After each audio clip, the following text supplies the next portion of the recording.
څنګه کولی سو چې یوه مېرمن حمل اخیستلو ته آماده کړو او د مړینې او معافیتونو مخنیوی وکړو؟ د طبابت له نظره یوه مېرمن مخکې تر دې چې حمل واخلي کومو کړنو ته ضرورت لري تر څو صحتمنده حمل ولري، صحتمند ولادت وکړي او صحتمند ماشوم دنیا ته راوړي،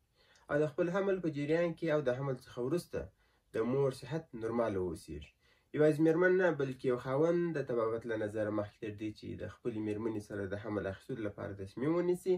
کومو کړنو ته ضرورت لري تر څو د صحي، اقتصادي، کورني او اجتماعي پلوه د نورمال حمل تصمیم ونیسي او په آینده کې د مېرمنې یا د ماشوم د مرګ او یا هم د دواړو د مرګ شاهد ونه اوسیږي.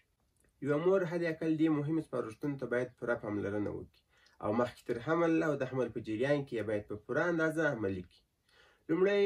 مور باید د ځینو مهمو ناروغیو لپاره سکرینینګ او پلټنه وکړي او د شتون په صورت کې مخکې تر دې چې حمل واخلي لومړی باید تداوي وکړي، ځکه چې یاد ناروغۍ د ماشوم د سیکت، مړ زیږون او یا د زیاتو نورو مشکلاتو سبب کېدلی شي، لکه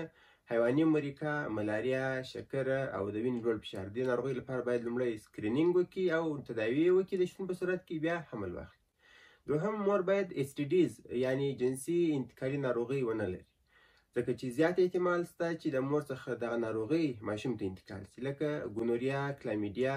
سفلیس، چانکروډ، HIV، ایډز، اډینو وایرس، هیپاټایټس B وایرس، هرپس سمپلیکس وایرس او هیومن پاپیلوما وایرس. که چیرې دا ناروغۍ موجوده وي باید مور مخکې تر دې چې حمل واخلي د ناروغۍ لپاره باید تداوي وکړي. او دریم، د مور عمر حتما باید د 18 کاله څخه پورته او د 15 کلنۍ څخه کم وي، دا ځکه چې د کم عمر لرونکو مېرمنو کې د هیدالید فورم مول، انویسیو مول او ابورشن خطرونه زیات دي. او هغه مېرمنې چې تر 15 کاله یې عمر زیات وي او حمل اخلي په دوی کې د سوی شکل خطرات زیات دي او ماشوم به یو یا څو نیمګړتیاوې ولري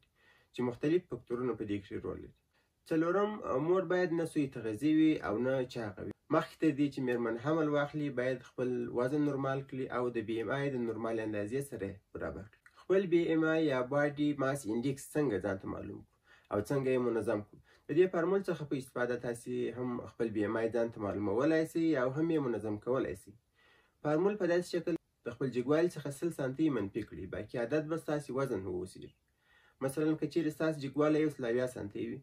10 سانتي ځینې منفي کړئ، پاته 80 سانتي باید ستاسې وزن واوسیږي تر څو دا یو صحتمند حالت. پنځم، مخکې تر دې چې یوه مېرمن حمل واخلي باید خپل په غذایي رژیم کې د پام وړ تغیرات راولي. هغه غذاوې چې د حمل په جریان کې ضروري دي باید خپل په تقسیم اوقات کې زیات کړي، لکه کاربوهایدریتونه، پروټینونه، آیرن، فولیک اسید، فایبر، ویټامین، فاټ، کلسیم، ویټامین B، ویټامین D او ویټامین E. شپږم، مخکې تر دې چې یوه مېرمن حمل واخلي باید د سګریټ، نسوار او الکول عادت پرېږدي، ځکه چې دغه نشه یي توکي په خاص ډول سګریټ د مور رحم ته د وینې جریان د کمښت باعث کېږي او ماشوم یو خو په کافي اندازه وزن نشي کولی او بل د ماشوم پر دماغي او رواني روغتیا هم تاثیر لري. او هغه سګریټ چې بل کس یې څکوي او دود یې حامله مور تنفس کوي هم ماشوم ته تاوان رسولی شي. اووم، مخکې تر دې چې یوه مېرمن حمل واخلي باید خپل مصروفیتونه راکم کړي او د خوب او استراحت لپاره په کافي اندازه سره وخت او محیط ولري.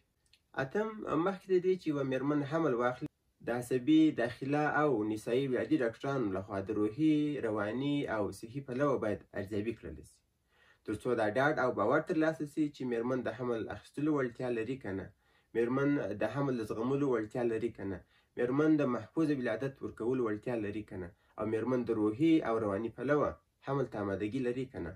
نهم، مخکې تر دې چې یوه مېرمن حمل واخلي مېرمن باید د خودسرانه درملو څخه جدا ډډه وکړي، دا ځکه چې ځینې درمل د ماشوم د سکت باعث کېږي، ځینې درمل د ماشوم د سوی اشکالو باعث کېږي، ځینې درمل د ماشوم پر وده او صحت منفي تاثیر لري او ځینې درمل بیا د ماشوم پر دماغي حالت منفي تاثیر کوي. د ډاکټر د مشورې څخه بغیر د هیڅ ډول درملو څخه د حمل په جریان کې استفاده مه کوئ، حتی که یو عادي د سرې درد درمل هم وي، تر څو ستاسې ماشوم او تاسې د حمل په جریان کې د درملو دغه جانبي عوارضو څخه خوندي واوسیږي. لسم، د حمل څخه مخکې باید مېرمن فولیک اسید درمل واخلي او داسې غذای وخوري چې د ویټامین D او ویټامین A څخه غني وي. یوه مور حد اقل یوه میاشت مخکې د حمل اخیستلو څخه بیا د حمل تر 12 هفتو پورې د فولیک اسید 400 مایکروګرام ګولیو څخه هره ورځ یوه دانه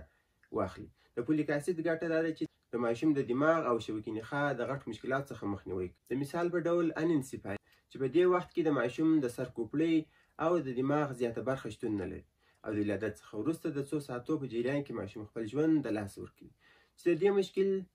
مخنیوی فقط د فولیک اسید په برکت سره تاسو کولی شئ. پاته برخې په راتلونکي ویډیو کې درسره شریکوم.